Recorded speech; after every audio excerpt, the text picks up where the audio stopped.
দিনহাটা মহকুমা হাসপাতালের নিরাপত্তা জোরদার করতে হাসপাতাল পরিদর্শনে মহকুমা প্রশাসনের আধিকারিকরা মঙ্গলবার দুপুরে দিনহাটার মহকুমা শাসক বিধুশেখর, মহকুমা পুলিশ আধিকারিক ধীমান মিত্র, দিনহাটা থানার আইসি জয়দীপ মোদক এবং হাসপাতাল সুপার রণজিৎ মণ্ডলের উপস্থিতিতে হাসপাতাল পরিদর্শন হয়।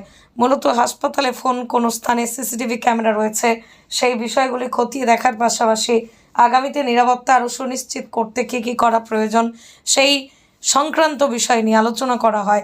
পাশাপাশি হাসপাতালে থাকা পুলিশ ক্যাম্পে দায়িত্বপ্রাপ্ত পুলিশ আধিকারিকদের সাথে কথা বলেন প্রশাসনের কর্তারা।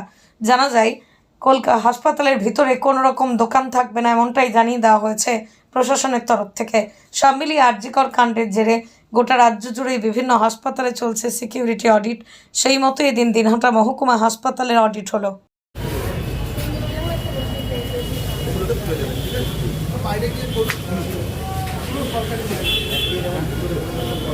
বাইরে পরিদর্শন করে ইতিমধ্যে কিন্তু তাদের মধ্যে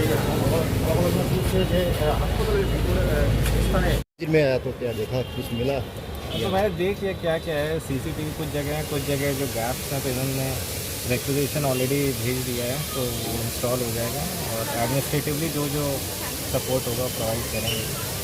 बाकी क्लीननेस थोड़ा और इम्प्रूव करने की जरूरत है। ठीक है, সিকিউরিটি অডিট অর্থাৎ নিরাপত্তা ব্যবস্থা সব কিছু ঠিকঠাক আছে কিনা দেখবার জন্য আজকে আমি এসডিও সাহেব, আইসি সাহেব এবং হসপিটাল সুপার সাহেব আমরা একটা জয়েন্ট ভিজিট করেছি আজকে।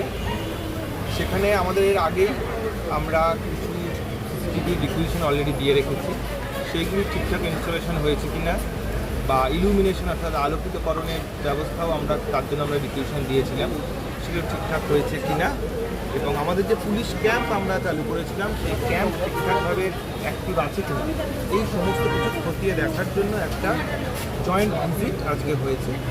আমরা একটু দেখলাম যা প্রবলেম আছে সুপার সাহেবের সঙ্গে আলোচনা করলাম, সেইগুলি যাতে ঠিকঠাকভাবে হয় সেই জন্য এসডিও সাহেব এবং আমি যৌথভাবে একটা ব্যবস্থা নেওয়ার স্যার এই পরিদর্শন সমস্যাগুলো দেখা গেল প্রথমত ক্লিননেসের অভাব আছে, সেইগুলোকে করতে হবে। কিছু সিসিটিভি এখনও লাগানো হয়নি, সেইগুলি যাতে ঠিকঠাকভাবে লাগানো হয় এবং কিছু কিছু জায়গায় আলোকিতকরণ এখনও হয়নি, সেগুলি যাতে তাড়াতাড়ি হয় সেটা আমি আর এসডিও সাহেব আলোচনা করেছি এবং সেটা যাতে হয় এসডিও সাহেব সেই ব্যবস্থা করছে। স্যার এই পরিদর্শনে এসে আলোচনার মাধ্যমে শুনতে পাওয়া গেল যে হাসপাতাল প্রাঙ্গণে যে সমস্ত দোকানগুলি রয়েছে সেগুলো সরিয়ে দেওয়া হবে, কী বলবেন স্যার? যে আনঅথরাইজ দোকানগুলি হাসপাতাল প্রাঙ্গণে রয়েছে সেগুলির জন্য রোগীদেরও যেমন অসুবিধা হয় তেমনই আরও অনেক রকম প্রবলেম হতে পারে। সেই জন্য বলা হয়েছে যে হাসপাতালের মধ্যে অবাঞ্ছিত কোনো কিছুকে আমরা রাখি। স্বাদে অনন্য, দামে সামান্য, রুচিশীল খাবারের একমাত্র ঠিকানা lovebirds cafe and restaurant Dinhata. এখানে চাইনিজ, কন্টিনেন্টাল, ইন্ডিয়ান সহ সব ধরনের ফাস্টফুড খাবার পাওয়া যায়। চিকেন পপকর্ন, কাবাব, এলবিসি, ফ্রাইড চিকেন, তাওয়া ফিশ ফ্রাই সহ আরো অনেক কিছু। সেই সাথে থাকছে লাইভ কিচেনের সুবিধে। তাই আর দেরি না করে আজই চলে আসুন দিনহাটা ঝুড়িপাড়া বাইপাস রোড। যোগাযোগ নম্বর 8147410940। সিকিউরিটি অডিটে নিয়েছিল, তাতে হলো গিয়ে দেখা গেছে যে সিকিউরিটি সমস্যা দিনহাটা হাসপাতালে বিগত কিছুদিনের মধ্যে হয়নি এবং যে যে জায়গায় সিসিটিভি নেই সেখানে বসানোর কথা বলা হলো।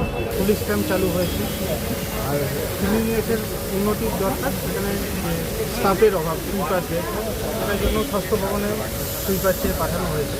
সেগুলো কতটা করা যায় সবাই মিলে সেটাই। তো সিসিটিভি এখনও পর্যাপ্ত পরিমাণে দেওয়া যায়নি, মানে এই বিষয়ে কী বলবেন? সিসিটিভিতে একটা প্রসেস আছে, পিডব্লিউডি আইটি এটা করবে, ওদের উপরে সমস্ত কাগজপত্র পাঠানো হয়েছে। কতগুলোর জন্য আপনারা চেয়েছেন? 52টা সিসিটিভি চেয়েছে, এক্সিস্টিং রয়েছে, এক্সিস্টিং 16টা ফাংশনাল রয়েছে। আমি আলোর ব্যবস্থা কোন কোন জায়গাগুলোকে আলোকিত করার কথা ভাবছি?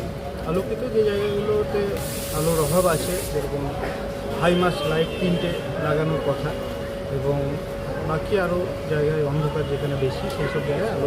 রোগীর পরিজনদের যে গেট পাসের যে ব্যবস্থা, সাধারণ দেখা যায় যে বহিরাগত অনেক পরিজন ঢুকে পড়ে বেশি পরিমাণে, সেক্ষেত্রে কি ব্যবস্থা নিচ্ছেন? গেট পাস অনুযায়ী কাজ চলছে, গেট পাস তো চালু হয়ে গেছে।